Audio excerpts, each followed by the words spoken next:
Hi guys, Paul here from PABrewNews.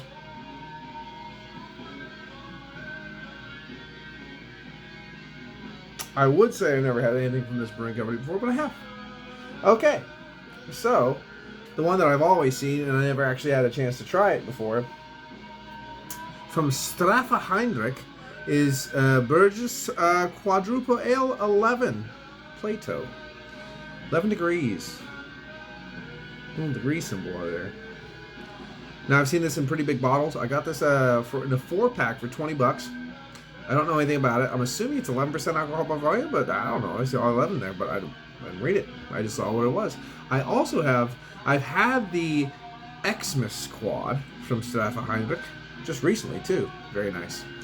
Now I also have their Triple in a big 750 that I will try next later, one of those two, and I also have a bourbon barrel aged imperial stout, surprisingly enough, but it's from Funk Brewing Company from Pennsylvania, so I'm definitely into that, and some King Sue to enjoy as well, because I actually forgot I reviewed that, and I reviewed it, and I looked back and I found out I reviewed it. I'm an asshole, but it's a good beer and I have more, so that's good. It happens. So we drink so much that sometimes we forget we drink stuff. Okay, the Hoffman Brewery.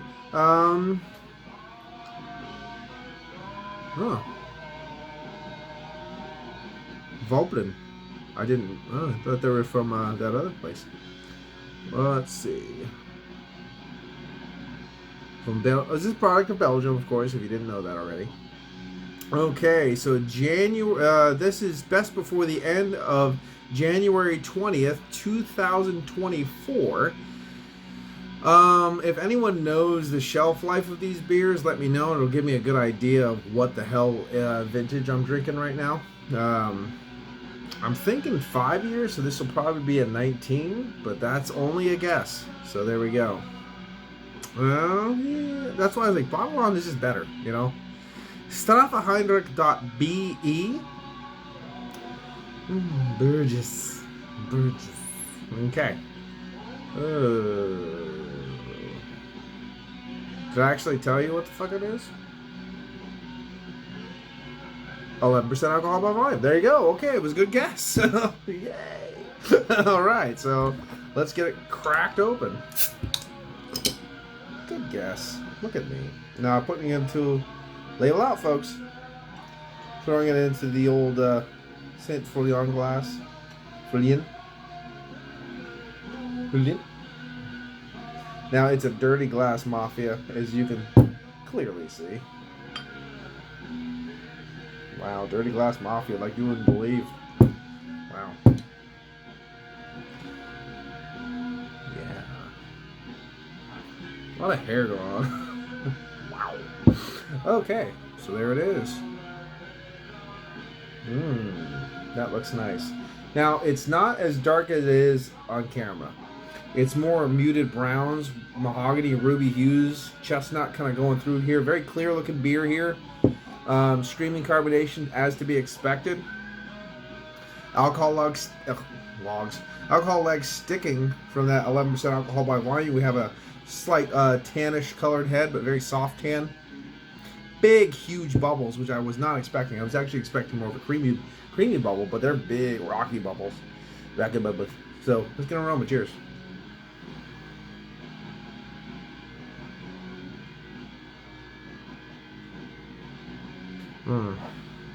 Okay, so roasty, toasty, earthy pepperiness, kind of rye bread, brown bread.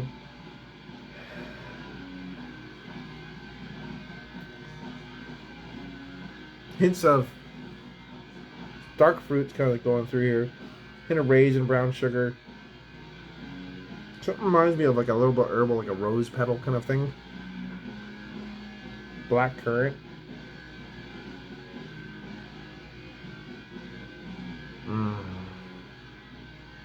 Doesn't go into that stinging nettle kind of herbal, but there's just a little bit of something in there that's like a floral, almost like a rose petal. But like there's a little bit of, it doesn't go cherry, but like a black currant, raisin, brown sugar. Smells very inviting and very nice. So cheers.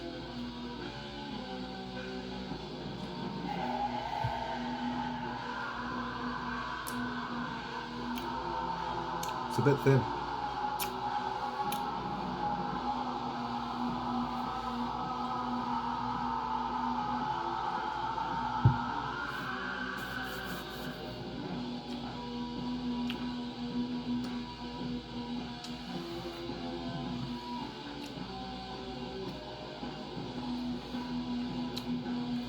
Dry earthiness, pepperiness, a little bit of a whiff of a little bit of roast, like a brown bread kind of tonality, pumpernickel bread. It's not that dynamic. I will say this right now. It is really not that dynamic, especially for 11% quad.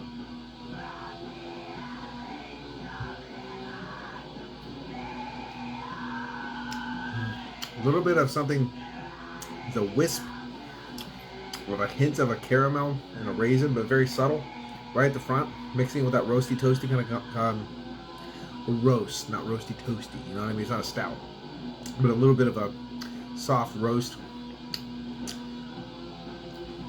breadiness. Then you have that kind of back end where it's a little bit of that earthy pepperiness, a little bit of soft smoke, but very subtle. That burnt kind of pumpernickel vibe. It's very clean though. It's a clean beer. It would pair well with a lot of food.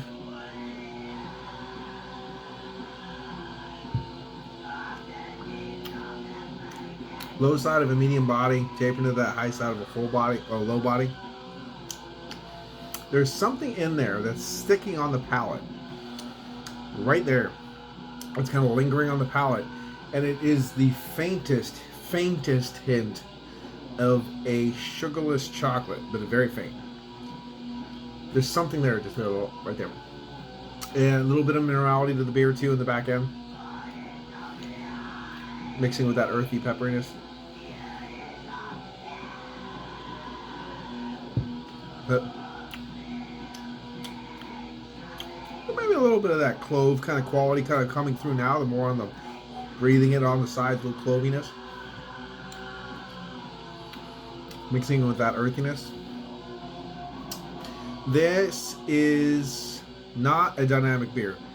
It's actually quite subtle, if you want to call it that, you know. It would definitely pair well with food. The 11% isn't hindering the drinking experience at all. Hey, there's carbonation. Burp's nice. I mean, it's nice. It's nice for what it is. Not a lot of sedimentation in the bottle either. Very, very, very little. But it's a very clear beer overall. I don't see any chunky monkeys or anything.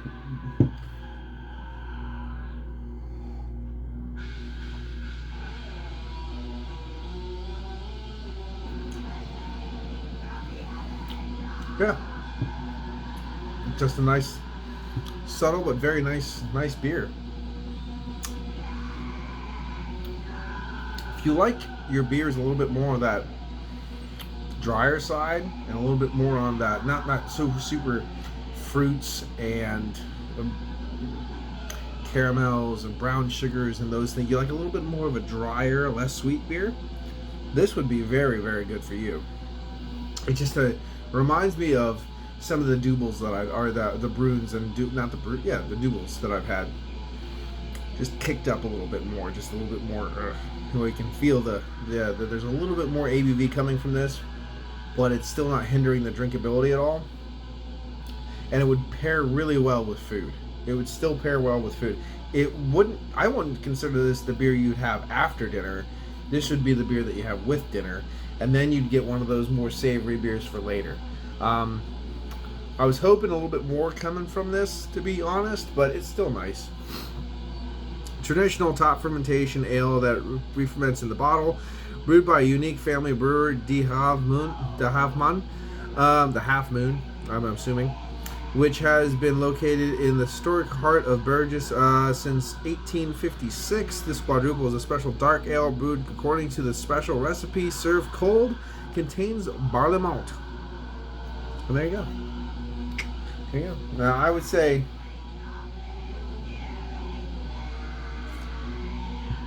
I've never seen this beer, especially in the bigger bottles, for cheap, ever. I mean, when I was seeing some Straffe Hendrik stuff a long time ago, in a couple places, they were like asking almost 30 something a bottle, you know, for $7.50. Now that I've actually had it, it's a nice little beer.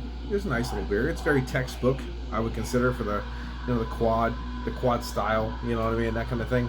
Now, quads can get messy too. You can have it too sweet, too this, and it's just a mess. Like, yeah, it's technically a quad, but it's just like a sweet mess. You know what I mean? So this is more of a refined, cultured, drier beer. You know what I mean? And I'm sure that re-fermentation in the bottle takes a lot of that sweetness away to give it the carbonation and stuff. So for what it is, I'm going to give it. I wanted to give it a textbook grade, but I'll give it an 8 out of 10. It's been 8 out of 10 for Straffe Hendrik's quad. This has been Paul from PABrewNews. I do prefer the Christmas one to this, though. So, cheers. Bye-bye. Watch out there. Here it comes.